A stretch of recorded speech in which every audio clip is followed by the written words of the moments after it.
Hi guys, Candy here with my Mobile Homestead. Today I'm going to do the second part to Grandma's Lebkuchen. So I'm going to be able to squeeze it all into this video, which is a bonus. Win-win for everybody. So the first thing I'm going to do is I have, actually my Lebkuchen dough is here in this bowl and I got to get it out. It's a bit sticky. Sometimes it ends up like that. So I'm going to get it down on the ground. Ground, that's awesome. No, I'm not putting it on the ground. I'm putting it on the counter. I dusted the counter with some flour. So with this Lebkuchen one, I ended up having to use some blackstrap molasses because we looked everywhere for that grandma's molasses that I showed in the first video, which I will card up there. And so we just decided to go ahead and try using, I did a little bit of maple syrup and the blackstrap molasses. I think I did a 50-50 ratio to see if I could mellow out the blackstrap. Otherwise this would probably be really, really dark. Like I said in the previous video, I personally care for the taste of blackstrap, but some of my gluten-free or family members in general, they just don't like that strong flavor.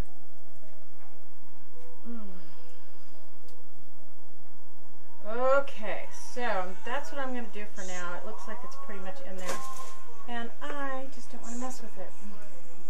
So, what I wanted to show you guys, nice and sticky. Okay, I'm going to dust it some more too. Is the first thing that I like to do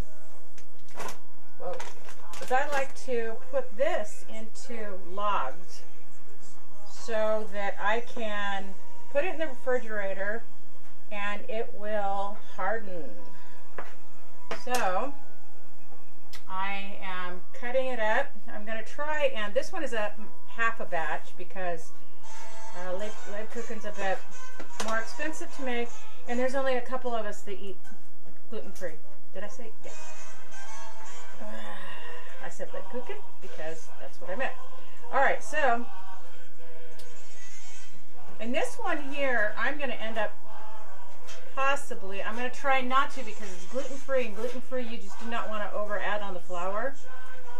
But my goal is to, so what I have here is this log on here. And this is about the size that I like. This one, the other ones, they're not flimsy like this. But because it's gluten-free, I'm really going to try not to add more flour to make it stiffer, because we are, with gluten-free, you just don't want to mess around with it too much.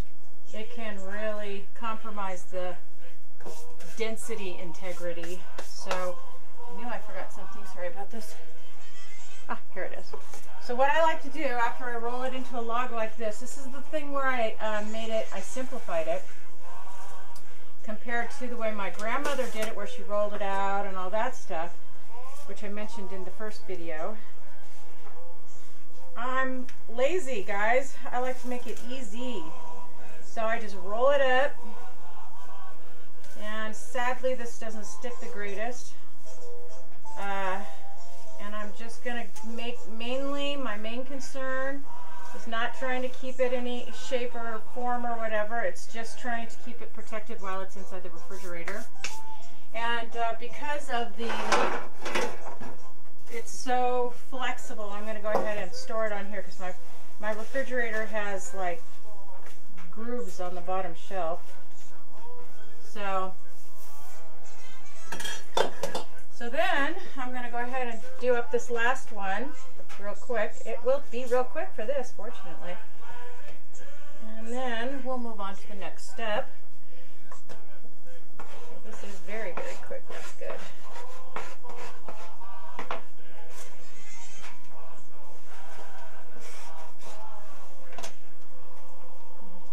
Come on, stick with your friend. Okay. No, you're not. No, no, it refuses. It's arguing with me and talking back. Okay. Not talking back, apparently. Alright, so get the second part. See, that was pretty quick and easy, guys. It wasn't quite as easy with the other one because the non-gluten-free is a little bit thicker. But, there we go. Get this covered.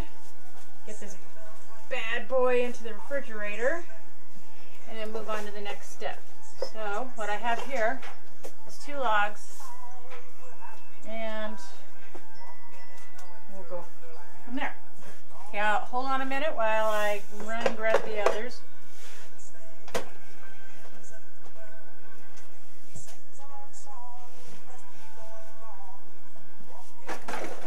Now these are my regular ones, my non-gluten-free ones. See, they're not flexible. And I'm going to go ahead and not worry about the flour that's laying on the counter because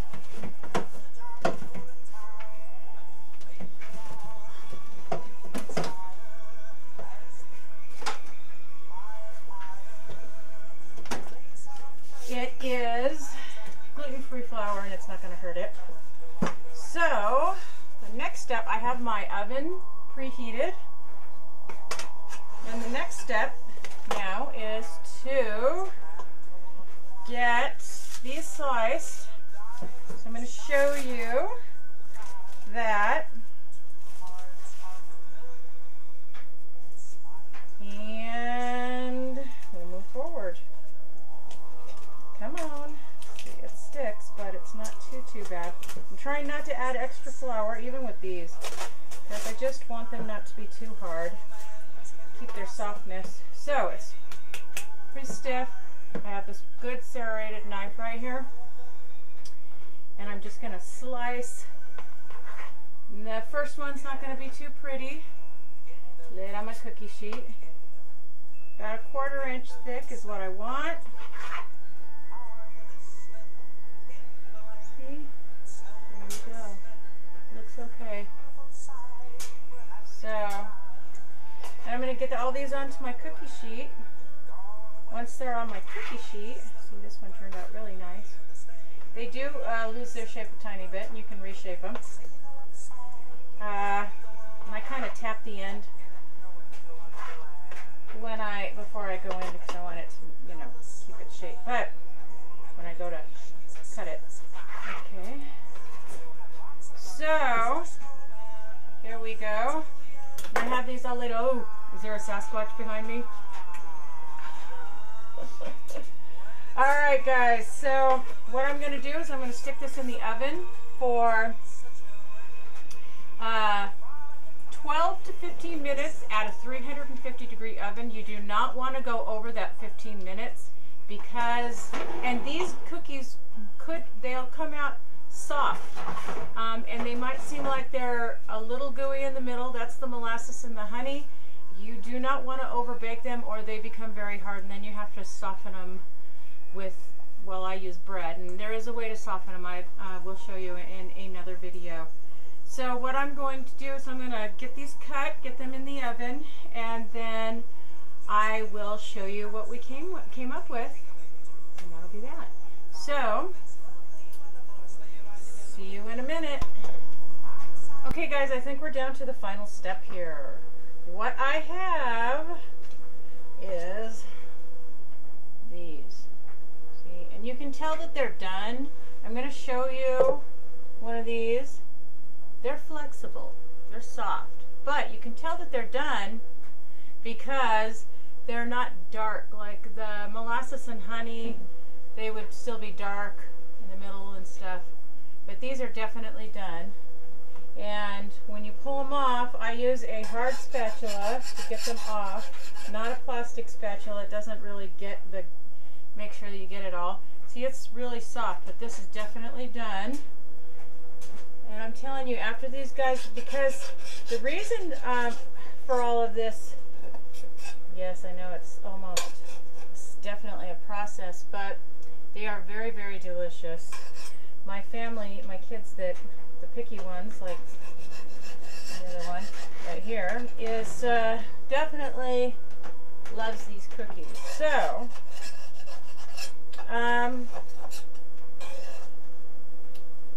They are a really, really good cookie. And so what I'm driving at is they're worth it to me. They're worth it at least once a year. And what you do with these cookies after they get all baked, you're going to put them into, I have like an aluminum pan. You can use any kind of pan, or a foil lined box, or even plastic lined box, or anything.